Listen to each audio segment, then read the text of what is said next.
Play it cool.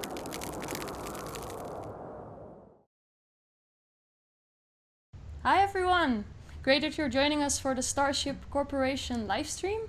I am Saskia and today I'm here with two awesome people, Bart, our producer, and we've got David Murand here, the developer from Starship Corporation. So David, welcome. And to start off, can you tell something about Starship Corporation for the people that are new? Sure. Yeah, Starship Corporation is it's a little bit difficult to describe because it's a lot of games within a game. It's basically a strategy game that's based around building ships and with a focus on engineering them. And you really focus on making them as efficient as possible, designing each deck and then testing those ships in real-time strategy missions. And then when you're completely satisfied with that, you can sell them on the market or later even build them yourself and put them to use. And that's how you progress and grow your company into a huge shipbuilding company. Great, thanks for the introduction. So how long have you been working on the game? I just looked that up actually because I forgot I started out in 2012. So that is like this year, this would be then 4 years ago when I started with this. Wow, that's a long time already. And did you make other games before Starship? I didn't make I did make another game for a company in Austria, which was called Neighbors from Hell. Oh, that game I did. Cheerful. For that. But Starship Corporation is my first own game where I take control over every aspect of it. Nice. And so you work as a solo developer. How are your experiences? I worked as a solo developer for about maybe 2.5 years or something like this. Starting out with us, just working on that alone. And that was really exciting and fit how I saw myself in the world at that time, that I couldn't really get someone else who is also into ships as I am. So I just worked on it just by myself. And then I discovered that there are lots of people who share my enthusiasm about shipbuilding and all you can think of that is connected to that. And then I opened the game and myself up much more than I used to. And that's an exciting new experience to work with other people. I work with 2 other people now, and that's much more fun than just working on it alone. Yeah, I can imagine. So yeah, what would be the most difficult for you working as a solo dev? I think it sounds maybe weird, but the most difficult actually is to not work too much. It's kind of like I'm really enthusiastic about making this, that I'm sometimes forget that there is the world out there and my friends. So but you could say find a life-work balance, because then sometimes friends come up to me and say they would like to spend some more time, and I also want to do this, but as soon as I'm back into game development, then I kind of forget what's all happening around me. Yeah. So you've got a lot of experience now. You've been working on this game for a long time. Do you maybe have some advice for starting game developers? It sounds like I'm a veteran already. That's not true. Right? And that's difficult to give advice because I don't know what's coming up for other people. But to give advice to my past self, I would say have confidence in yourself and show other people what you are into and what you really like as soon as possible. Show them like as soon as you make a prototype that just looks shitty with just a few cubes, show this to people, and then because then it brings up new ideas and also new energy when it's not just myself. Right, yeah, that's a good one. Yeah, sometimes people make mistakes with starting out with great graphics and then maybe the design is not that good. So yeah, I guess that's good Right? advice. The So game what were your has to be biggest fun, right? It's not inspirations just for the about game? looking good. Oh, Sorry. sorry. What did you say? No, I was wondering what were your biggest inspirations for this game? Oh, there are many things. It's difficult. I think the first one that comes to mind for me is the scene from the movie Aliens, where they are kind of leaning over this blue table where they have these blueprints of the atmospheric processor where they're stationed in, and they're pointing out like we could put sentry guns here and we could weld these hatches there. And in that scene, it was completely stimulating to me, and I thought, who designed that atmospheric processor, and how were they thinking about where the corridors are and where are the power generators, and were they actually planning that you could do this and this and this to blow it up by overheating it, or was this kind of like accidental and things like that? So that was very, very, very inspiring to me. It sounds kind of like the game actually, if you said it like this. Yeah, I hope so. And so why did you choose to go into early access? Yeah, I'm at a stage now where I included so much more content that is completely new, and all the things that are around the galaxy map, and especially the market. I haven't showed this to people yet. I want to have feedback if this is actually fun, or how can we improve this and make it really interesting. Like I used to do this with just chip design.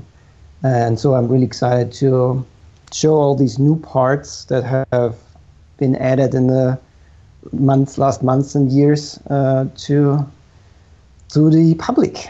I'm excited about feedback. You have been bug hunting like crazy lately. So what is the biggest change you have made to the game recently?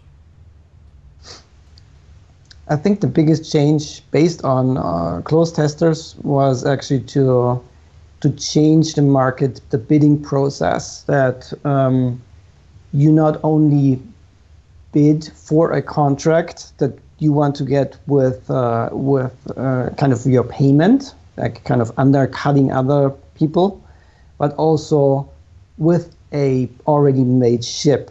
And the better your ship is now, that you didn't used to be like this, the better your ship is, the more payment you can get out of it and undercut competitors with a better ship also, not just with less payment. And that's much more interesting and fun. Makes it more dynamic. Yeah. Great. Well, I'm getting pretty excited here. I think this is a good moment to switch over to the game. So we're going to switch over to Bart. We're going to show some gameplay. And if you guys have some questions, drop them in the chat. I will pick some out of there and we'll try to answer them. So Bart, when you're ready, let's switch over. Okay, and welcome. Thank you, Saskia, for introducing us and for doing a bit of an introductory talk with David. David, thanks to you again for being on this show with us. It's definitely great to have you here. Let me just quickly turn on the game, actually. That might be a useful thing to do, so people can actually see something. There we go. So here we are in the main menu of Starship Corporation. Now, David, Saskia talked with you a bit about the basis of the game. So from this setting here, what can we actually do with the game when it comes out in early access? What are the gameplay options, as it were? Yeah, so the main feature of it is that you can start a sandbox game with a few different options, that like a few different starting options, which determine the difficulty, and also the goals, like depending on what kind of character you are. If you're more into prestige and really building good ships, then there's a different goal for you. Or if you're just into researching technology, or just accumulating a whole lot of money. So you can set your sandbox game with a few options. And yeah, then discover all the technology that is currently unlocked, which is focusing mostly on civilian technology like cargo ships or research vessels or something like this. Something like mining vessels or military vessels are not in early access yet, but as you will see, there are hundreds of different rooms and lots of different fuselages that are just about civilian ships. And you can progress through that entire tech tree and unlock new contracts that aren't available at the beginning with less good technology. Okay. So we're jumping into the database right now, where we can get a look of all the different type of ships and ship designs you can do. So because obviously ship design is one of these things that really sets it apart. Let's have a look at one of the pre-designed ships for now, so we can see just how intricate the ship design here is. What part of ship design? Why is this ship design in this game so different from any other game out there? Yeah, as far as I know, I'm not sure if there's already something else out there, but as far as I know, there are games out there who have ship design elements in there, but it's mostly around, you put another turret on there, or just very, very basic things that you attach to your ship. And that is hugely fun, and I've done that a lot. But I wanted the player and myself, when I'm playing, to feel like I'm actually like an engineer or an architect, like designing each little detail about each deck of the ship, and also make it somewhat challenging to not just put stuff in there, but also make it work together. Mm-hmm. So that that there is a good power supply and enough cooling, and that the crew, when the crew will move through the corridors, that they have efficient paths they take to, so that the ship doesn't fall apart. And yeah, even very simple things like having corridor access, like that rooms can even have access. Mm-hmm. Yeah, I was just going to start saying that we're actually looking at one of the designs right now. I'm not sure if it appeared for you on screen yet, David. Yes. So what kind of design are we looking at right now? Can you walk us through this one?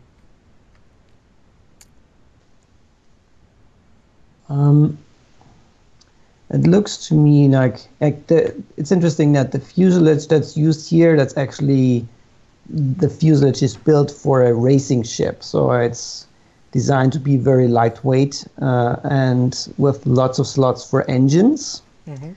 But it seems to be that it's used for some other purpose I'm not really sure of now. Exactly. This is one of the ships we've been designing on our end. So it shows that, like you said, this is a fuselage that's definitely for a racing ship, right? And racing ships, designing those can be one of the ways to victory, like David mentioned earlier. And what we got here is just to show you how flexible it is. We can take the fuselage of a racing ship and just turning into something else completely. And that's just one of the flexibility that the game offers. What you people are also seeing right here is that we have multiple decks out there. So I'm currently looking at deck B1, and we can go up the way to B2 and A1. And all these decks are connected via stairways and or via lifts, elevators, or depending on the technology you have and use. So we see all these blue things here are modules. Can you give us a quick explanation, David, of how these modules interact? Because we can see, like you said, they're all connected via hatches, stairways, and hallways. But what exactly do these do? For example, the advanced bridge. What is it for? Right. So the bridges, like what kind of bridge you want to use, is depending on ship size. And as this is a very small ship, I think you could do just a small bridge. But here, the advanced bridge, you can use that. And I think, like, when I remember correctly, it's needing less pilots to maintain it. So then when you use the advanced bridge, you just don't have so many pilots, and that gives you an advantage in rating, because the more crew you use when you're testing the ship, the less of a good rating you get, because more crew means more running costs and stuff like this. Mm-hmm. And what I see also here is that right next to the advanced bridge, there is the emergency bridge. Yep. Which, to me, it doesn't make sense, but maybe the designer thought it was a good idea, because to me the emergency bridge would be placed somewhere else safe in case the actual bridge is kind of like falling apart, so that you can still steer the ship. Exactly. What makes sense here is what I see is that there you have the advanced shield right in front of it, and that's quite a powerful shield, as you can see from the radius. So I think the whole front of the ship, at least on the middle deck, is pretty safe from anything. So we have a question here from a school bus. He is asking if it is possible to put lifts on more than 2 floors, with the lifts not taking up the same space, or with taking the same space. Yeah, you can put a lift between deck. And on this ship, it only has 3 decks, but you could, for example, if you have 4 decks, you can make a lift connection between deck 1 and 2, and then at some other location, a connection between deck 2 and 3. Right. Another one from Cheer Alexander. I hope I'm pronouncing this right. He's asking, or she, I guess it's he, will the bidding of contracts be handled in a realistic manner, like with time limits, specific requests, penalties for failure to meet target goals? Yes. Did I miss the first question? But the question about markets, definitely yes. There will be a certain period where you have to take part in the bidding process, a little bit like on eBay. And if that is over, then it's over. And also, if some other person is making a better offer, then you don't get this contract. All right. Did I miss another question? Well, we got another one. Manson here asks if we can assume that you should always need stairways or other manual movement if you use lifts for emergent use if power goes out. Yeah, that's a good question. Lifts are the advantage is that they are smaller, but if the power goes out, then they are not unusable anymore. So and stairways are bigger, but you can use them even if the power is out. All right. Okay. In the meantime, David, I've loaded up the blueprint or design that's called the Almost Trans-Orion. What can you tell about about this design here? Yeah, I've seen that quality assurance guys did really try hard to make a good Trans-Orion ship, and in this case, it looks like they failed. Now, I tried a little bit to kind of fix it, but I couldn't do it. So what happens is that you have this very advanced ship where you put all kinds of really high-level rooms in it, and it's quite a challenge to make that all fit. And in this case, I think the requirements are almost fulfilled. And I think something like fuel or something, yeah, right. The stabilizer is missing fuel when you see that in the back part of the ship. And there is no fuel tank really that is able to fit there. At least that's, I think, how I remember it. Right, so they were quite close, but they just didn't make it.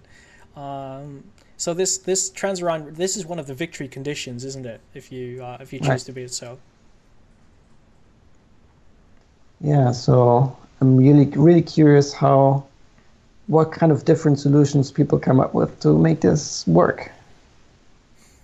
And so obviously, I mean, we're looking mostly at design here. We're going to show you a couple of other parts of the game as well. Obviously, this is all has to do with research, which entails that what kind of modules can you actually use, as well as the different fuselages, etc. So there's a whole bunch more to the game than just design, but the design itself really is the cornerstone of what this game is about, and designing efficient ships will help you a very long way along these into achieving your victory conditions. Now, one of the things the game has are these all different kinds of modules we can see in the bottom right. And among these are, for example, if I select the engines, then we can see that there are actually 3 types of sub-engines as well. So you got the stellar engines, interstellar engines, and transgalactic engines. So how do you know, David, what type of module, what type of engine, for example, you have to use for a specific design? Yeah, this is depending on the requirements of the contract of the ship you want to build, because some ships have, for example, there are like research vessels. They are supposed to be sent out to discover new colonizable, new worlds that they can colonize. So they have to have quite some range, and that is not really achievable with like a stellar engine, because that would require like huge amounts of fuel that just wouldn't fit into the fuselage. And the transgalactic engine, for example, they have like a whole lot of speed, but and require lots of power, but no fuel at all. So that's a completely different approach to how you build a ship. And also, when you mention this, it's also interesting that power can also, there's different ways to create power. And one of the high level of creating huge amounts of power require lots of cooling and also water. And then this needs additional water tanks and things like this. Right. So in the meantime, I've loaded up actually a blank slate for one of the earlier ships, because obviously for people new to the game, all of this can sound a bit overwhelming. One of the advantages is that the game has a very natural learning curve, because you start off quite small, don't you? Yes, and I hope so that the tutorial that we have created is very detailed and leads you like step by step through how you gain your first contract, how you research what you need for this contract, how you build every part of the ship, and then how you test it. You're not really left alone with this. Even though it's early access, I wanted to make sure this has a very good tutorial, that you're not overwhelmed, because it is a complex game. But I hope I managed this to be somewhat clear. Right. So what am I doing? I'm currently just started designing a bit of a ship. I don't think I will have enough time to actually finish a detailed design here today, but I will show you some other stuff later. So one of the things you have to do is really figure out where do you put your different modules, and that's one of the major things. So generally speaking, David, do you have any advice to people who are eager to start designing their own ships? Any basic entry-level tips, as it were, or even perhaps some pro tips for the people who are already part of the alpha?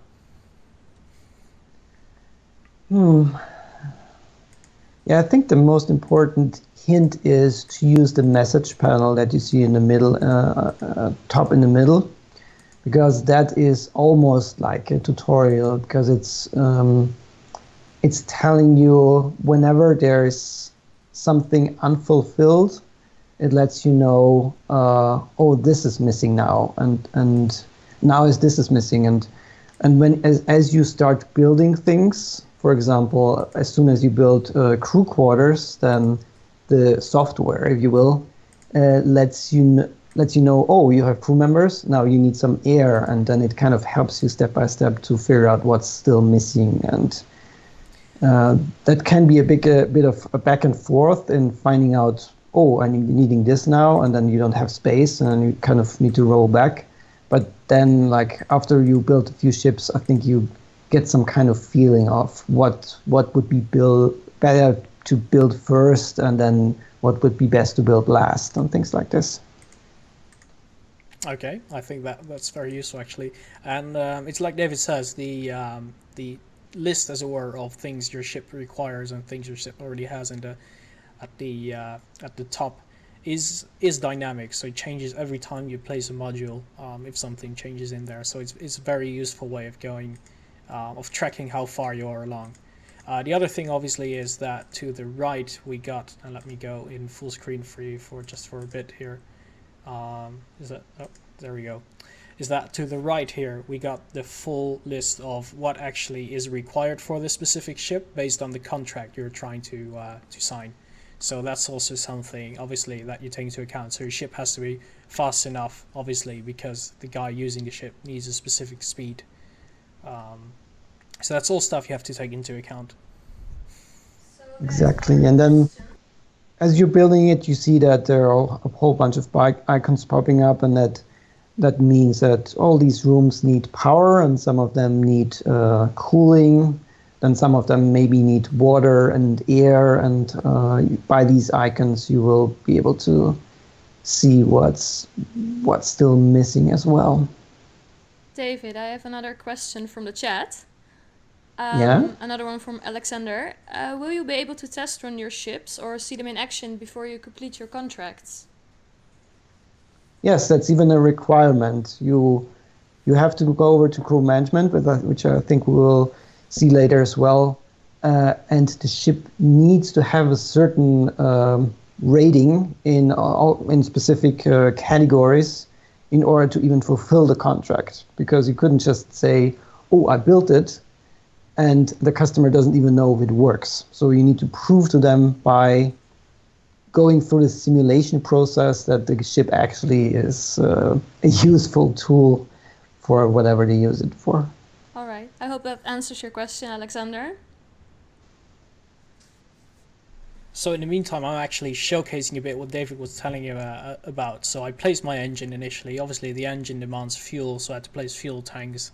All of this demanded some electricity, so I had to place generators. And once you start placing those, you actually have to lay out the electricity grid. So this is, I don't think I've ever seen this in any other game. Yet the system is quite intricate, because David, it really matters where you place these grids for your electricity, cooling, fuel, water, and oxygen, doesn't it? Right. An important thing to know is that wherever these power lines are, this could be a possible source of electrical malfunction during simulation. So if you place your power line just anywhere within the wall, if you will, like not within a room, then the crew can't go there. They can't fix this issue, and then the power line at this point could just break, and you can't repair it. So it's also somewhat important to think about where you put these lines.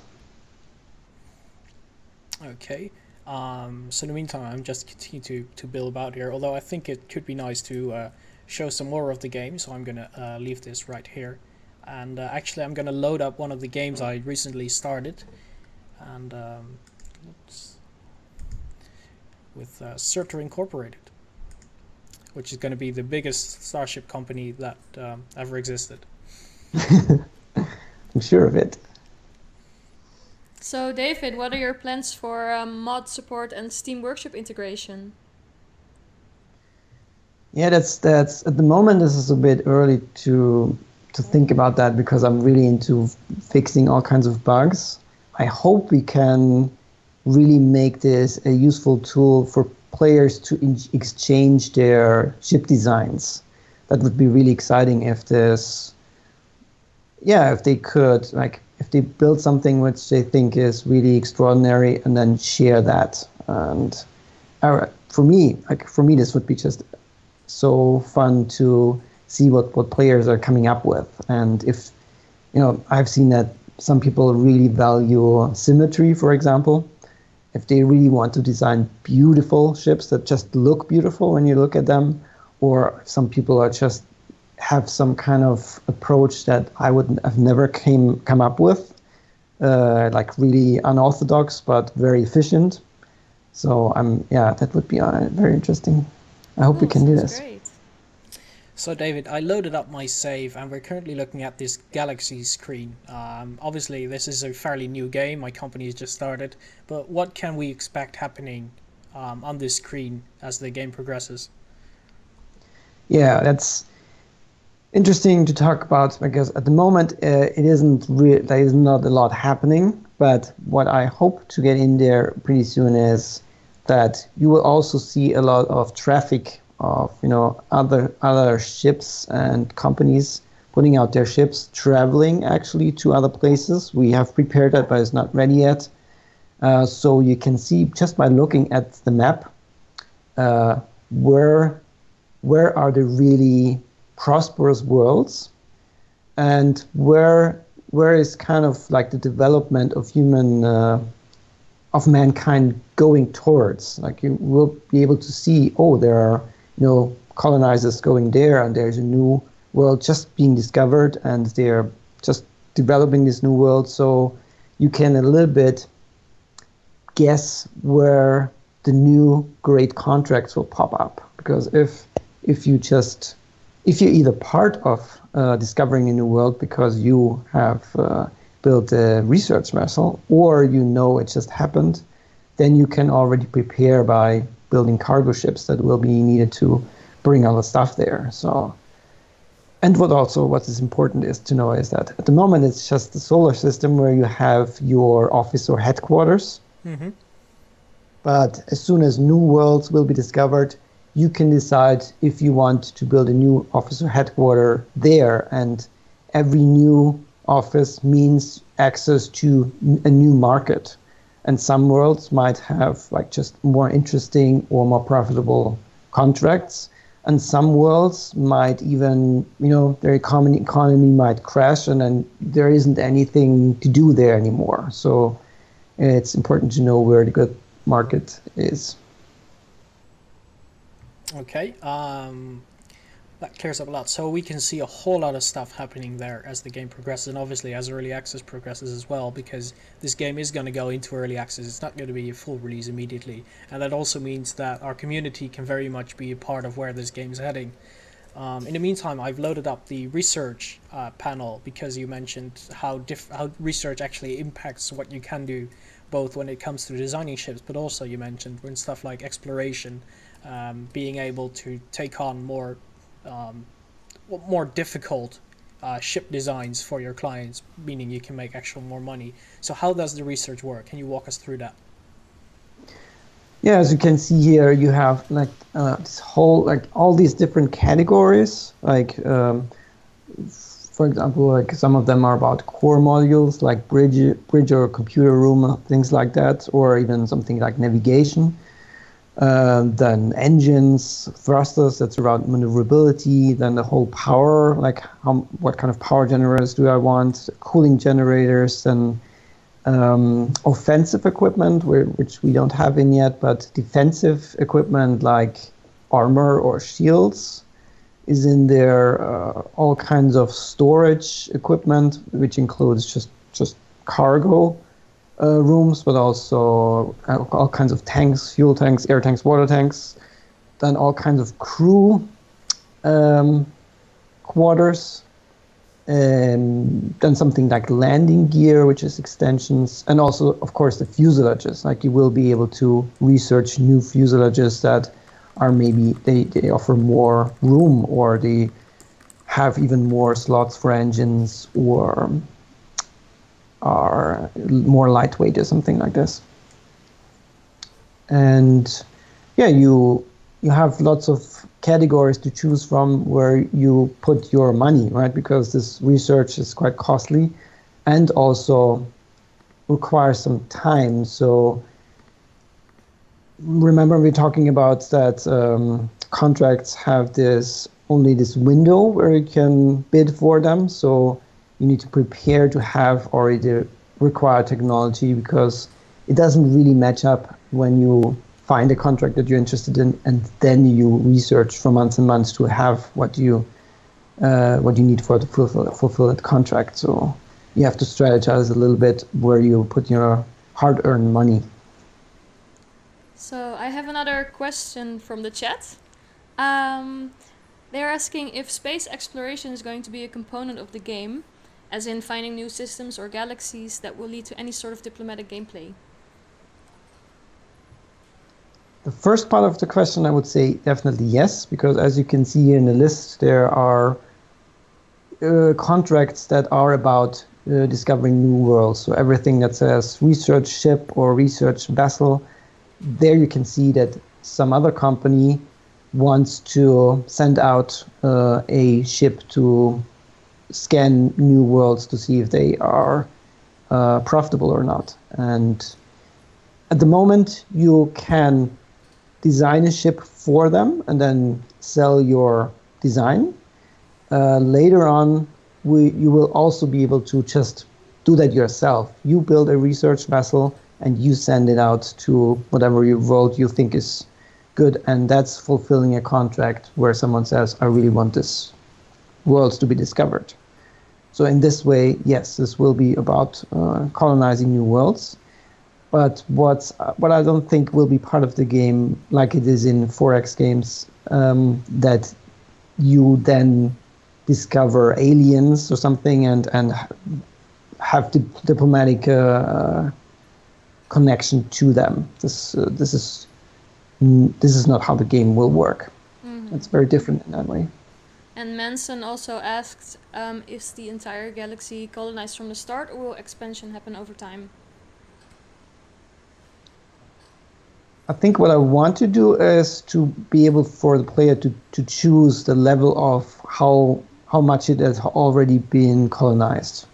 At the moment, it's like in early access, it will not be colonized at all. But that's something that would be great to choose, so that you don't have to start from scratch, but you can already start with a completely colonized galaxy. All right, thank you, David.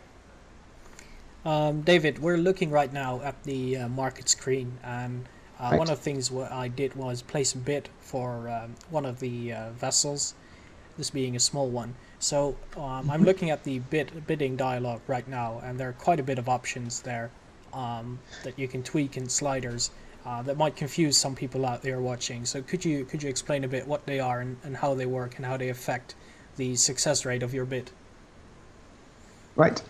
Yeah, so I tried to make it as simple as possible, but still with some options. So if you really want to have it simple, you can just use the button where it says, undercut this offer, and then you will be will be number one. You don't have to think about anything, just click that button. But if you want to experiment a little bit with what if my ship that I'm bidding with would have, a little bit better rating in SOP category, for example, standard operation.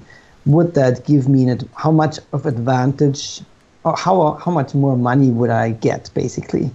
And to have a little bit of a preview of would it be interesting to invest more time into simulation and making this ship, like the rating, better? You can move these sliders and kind of get a preview of how much better your total value gets, and with that, how much better your bid can be. And yeah, that's one of the things where I'm hoping to get some feedback if this works at all, or if it's it's completely unusable. I don't know. That's something I'm really curious. I think that's one of the things of early access really is to get that player feedback, see what they use a lot, see what they think, and have them describe. But one of the things I do take away from this dialogue is that you want to give the player absolute freedom in how they set their bid and how they try and win these bid deals essentially. Right. Yeah, that's what I'm trying as often as I can to give the player as many options as possible, but without being it completely overwhelming, and also giving you the option of to say no, I don't want any options. I just want this to be just easy. Okay. So in the meantime, let's have a look at these ship ratings then, because you mentioned their SOP, ERS, and HEP ratings that can decide the success rate of your ship. So if we go into crew management for a bit, we should get some information on that. Right. So let me just quickly load up one of the classes here that we can start with. So after you design your ship, you can save your blueprint and you can actually export it and create a ship class if it matches all the specifications of the contract in question that you're trying to get a bid for. And once you do that, you can actually save the ship class and then load it into the crew management, for which you can take some do some tests and try and see how it actually operates, because that's one of the cool things about this game to me, was that not only did I get to design my ship when I played it first, I also actually get to use it and test it. So in other games, for example, having a bridge somewhere placed is enough, because you have it here. It actually has to be placed in a specific way, or at least in a location that your pilots can easily get to, for example. And that's really what you put to the test when you get to the crew management. So I'm loading that up right now. David, could you tell us a bit more about how these tests actually take place? Right. So what they are doing is they are simulating all kinds of situations that the ship might get into. Like the most basic one, which is here in green, is just a standard operating procedure, which is just running the ship like normal, to see if the ship is working just as it is, because every room in there needs to be maintained in a regular interval. So it's not enough to just have it there and the crew in there. The crew need to go to every room and check if everything is okay. And if they don't do this, then there are all kinds of malfunctions popping up, and the rooms, are falling apart. So that in itself is a challenge sometimes when the ship is very big or the crew is very small, which you want to have, right? To make this as efficient and at the same time still working. And then it also includes all kinds of alert missions, and the alert missions are there to put the crew at the right position, basically, like an alarm position. Like, what happens if there's red alert? Where do they need to go? And for a red alert, for example, this means they all need to go to the armory and get themselves armed. That's the requirement for that to be successful. If there is no armory, you can't have a good rating in that. And yeah, the second part would be emergencies, like all kinds of emergencies that the ship could happen. I think you can see this from the list, that is very, very different things that could happen there.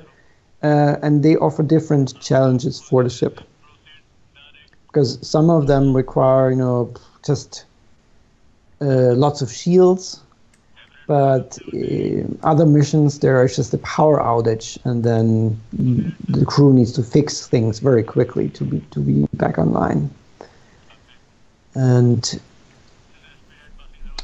also, the third part is anything that would be considered as an hostile encounter. That could be boarding attempts by just drones that want to, scan your ship, or any pirates, or even military troops.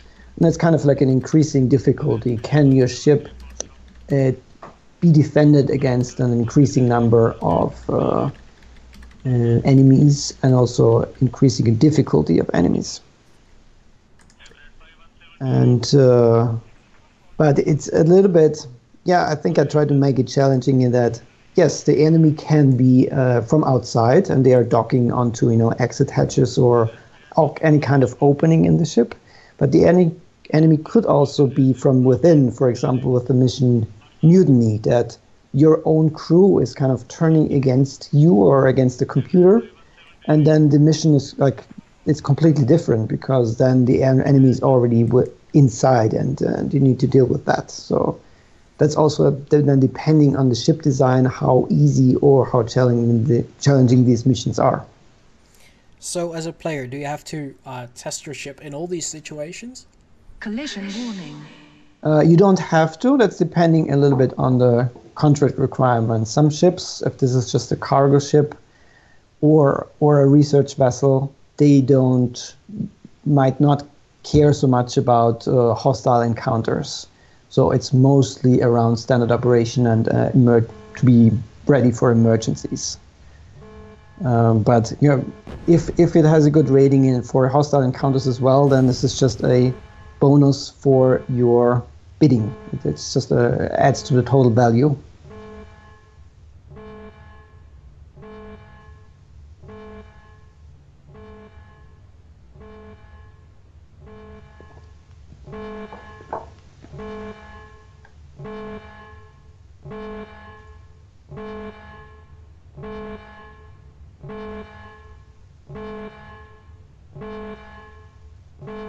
Can you still hear me?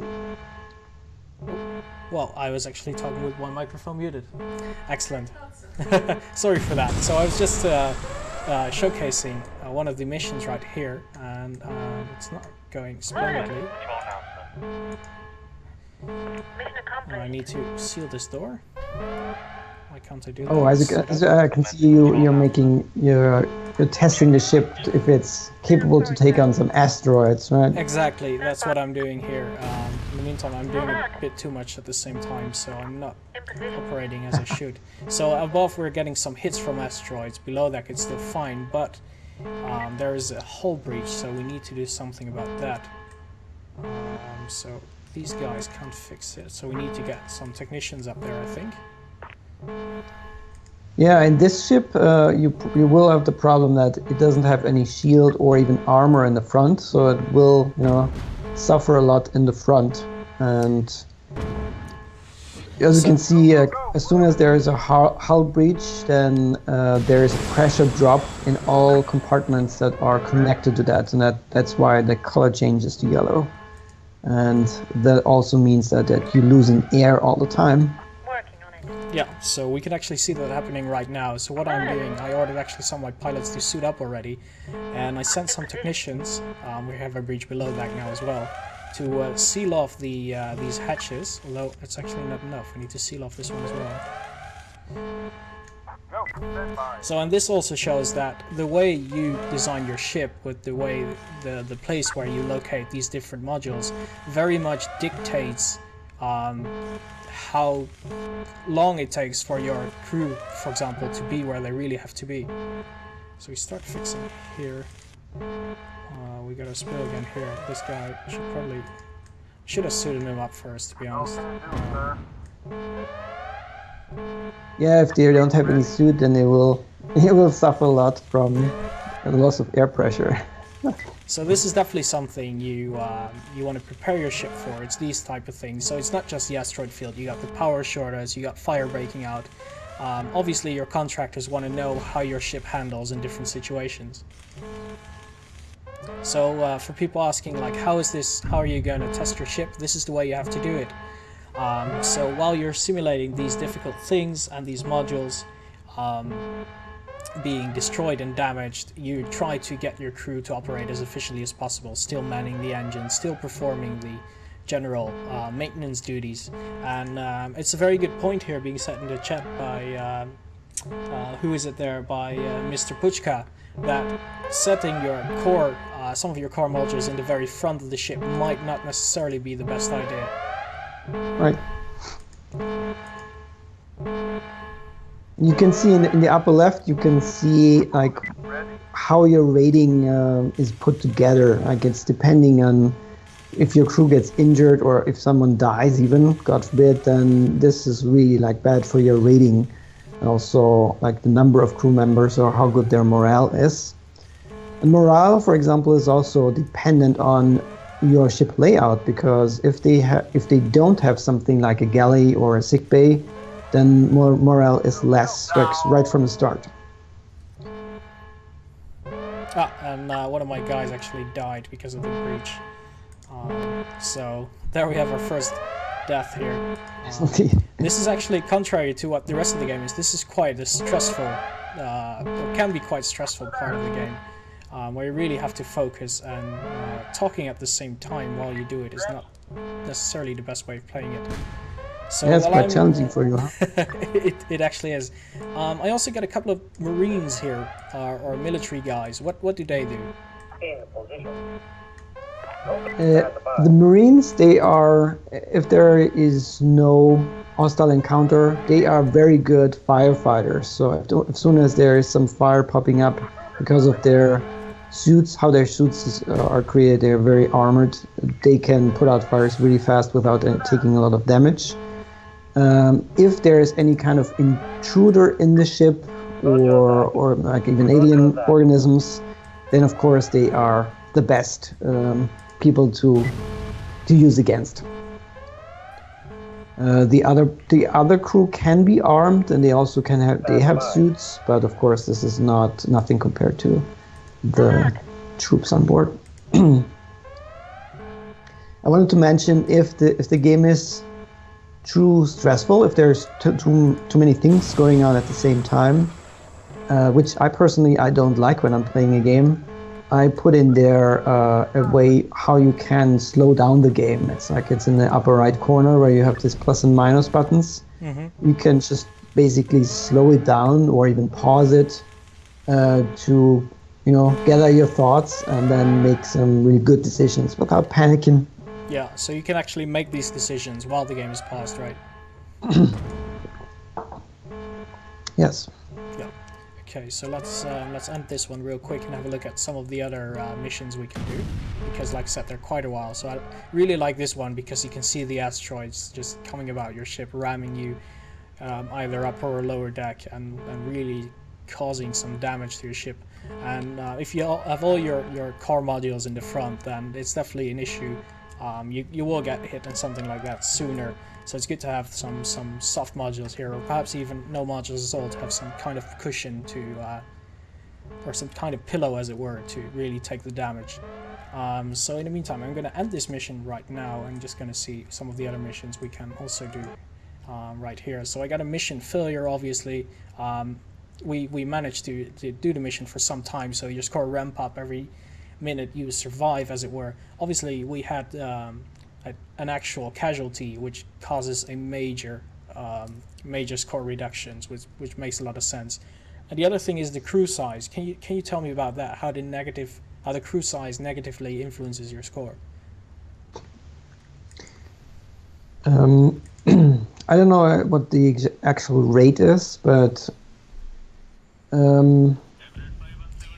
yeah, the point is that you build crew quarters, and the crew quarters tell you about how, like, that you can build, that you can hire a certain number of crews, but you don't have to, you make use of the whole crew quarters. You can, on the right side here, upper right part, you can reduce the number of pilots or technicians, and then see if the ship is still you can still maintain it with a less number of crew. Or in this case, maybe you don't need all of the Marines, because it's still you can still win or get enough rating with maybe just one Marine, and that's something the player can then try. Yeah, I think we can see it also here, that it takes minus 220 points, and then as soon as you move the sliders a little bit, then you can gain a little bit more points. And for me, this is all about efficiency, right? I wanted to have an incentive to try to make this. Can I do this with one technician less? Is this still possible? Because to me, this is like a really interesting challenge then. So David, I have a few more questions from the chat, if that's okay. Mm-hmm. Yes. So Mr. Puska asked us if there was a way to repair the breach that has occurred in the mission. Yes, definitely. That's also touched on in the tutorial. You have to be a little bit careful, because when you're too close to the breach, your crew member can get sucked out. But what you can do is you enter a room where there is a breach, then you seal off the room from the rest of the ship by closing the doors to that room. And then there's no air pressure in that anymore when you switch off the room. And then the crew member can just walk up to the bridge, and as soon as you're within the range of the bridge, like you can see with here, the same thing with the malfunction, then he starts to weld that breach shut, and then it's just as new again. Ah, great. And another question, can you have repair droids or anything like that? That's a great idea. Working on it. I don't think so. That Malfunction on. I probably won't have time to put that in there unless, like, it's an overwhelming majority of people really want that. All right, so you guys know what to do. So right here we're actually simulating the ship going into a magnetic storm. So what can happen here? Right, what happens here is that there will be electrical discharges on all kinds of decks, and they happen mostly where there are power lines. So when you hit the tab button, you have an overview of, you can see where the power lines are. And as soon as there is an electrical malfunction, you better fix that really quick, because otherwise the power kind of shuts down at that point. And if this is at some point where it's right in front of a power generator or something, it could take down like the entire ship, and then also life support and really essential systems. Malfunction on. Level. All right. In position. B1. Right, so in the meantime I'm trying to fix all these issues as they come up, so that's quite tricky, obviously. This also means that, I mean, the smaller your crew is, the more difficult it is to tackle all these issues, isn't it? Yes. Waiting for order. So how long do these tests usually take to complete correctly? I think the mission Malfunction is on. Level. between 5 and 10 minutes. I think some missions maybe 3 minutes, but it's maximum 10 minutes. But that you can reduce that, right? You can also, just as you can slow down the game, you can speed it up. I think double. So if you think you can you're already kind of done, there's no problem there because your ship is just perfect, and then it's just 5 minutes. So David, is there a way to Malfunction chain on. orders together Level. so that it can be more efficient? Another question? Right. B1. When you use the control key and then right mouse click, then you can put all kinds of set waypoints with different options of what to do there. And you can even do this with entire groups when you group units together by control and number key. Then the entire group will go there and wait for each other to go to the next waypoint, which is important for them to together kind of check rooms and stuff like this. Right, awesome. Roger that. B1. Move it. Objective reach. So once you get these tests complete and you're winning the bid, what happens then in the game? Right now, when you win the bid, you get the payment, and then with that payment, you Malfunction on. Level. hopefully make a good decision about where to invest in next to be able to fulfill more high-level contracts. And that's basically how the loop at the moment works, because you can't really invest into new offices yet. B2. But you can invest into new technology, new fuselages, new rooms, and with that, achieve all the contracts that will pop up as you progress through time. Because as you speed up time in the game, in the market, in the galaxy map, there will be new contracts coming up all the time. Okay, that makes a lot of sense. So in the meantime, we're actually quickly running out of time here, so I wouldn't think we have time to really finish this little Malfunction on. simulation Level. of. To be honest, we're losing power in a couple of sections. We're going through a bit of a rough time, but no one has died yet this time, so I think we're doing a lot better than in the previous test. So you guys, if you have any final questions, now would definitely be the time to ask them, Malfunction as we're gonna level. take it back very briefly to Saskia in a second. B1. Just quit this mission here, and Well, we have a few more questions. there we go. Another one from Manson. He asks, do you also have to supply factory floors to build the ships themselves, or is that handled by other companies?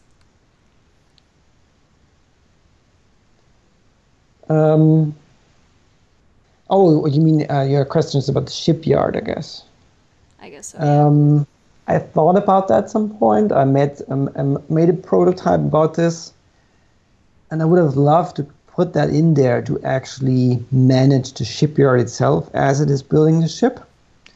But I think, as you can see already, the game has already all these different layers and parts, and it needs to be finished at some point. So I kind of then walked away from that and maybe postponed this to Starship Corporation 2. So you will be able to use your shipyard to build ships, but it's not micromanaging your factories. All right. Which I agree would be awesome. Yeah, it would be. So yeah, and then I know a lot of people are wondering when this game is going to be released. We can't really say a date yet, but I can tell you guys all that it's going to be released in a few weeks. The wait is not going to be that long no more, so please have a little bit more patience, and we're going to make you guys really happy with this game releasing in early access. Then I have another question. Will there be online competitive contracts or co-op contracts? I really hope so. There will definitely be competitive. There will be competition about between players to get contracts. And I'm really hoping that we can manage to to be able for players to outsource things, like, for example, crew management. If someone is a really good designer and makes awesome blueprints, but he is not as good of a real-time strategy player, then you can find or invite other players to pick up his blueprint and then for some payment develop a really good crew management rating for it. And I really would love that to see that. Right, so I think that's gonna conclude our stream for today. When we are releasing, we're gonna do another release stream. So keep an eye on our social channels for news on Steam as well. Yeah, more info is gonna come soon. Please follow our Twitch channel for more streams. And well, David, do you have some final words for your fans? I would say that as I see in the chat, people are really enthusiastic about this, and by you expressing that you're really impatient and that you really want to have this, I'm feeling really grateful, because I can see that you really want to play this. And I can understand, because I'm getting to play it all the time and you don't. So I really want to share this with you very soon. Nice to rub it in, David. Alright, so guys, that concludes our stream. Thanks for joining us, thanks for watching, and we'll see you next time. Have a nice day. Bye. Bye. I have a pretty cool star map. It features spots for good resources, stuff about planets, tips and tricks. It's actually top secret. So. It's very top secret.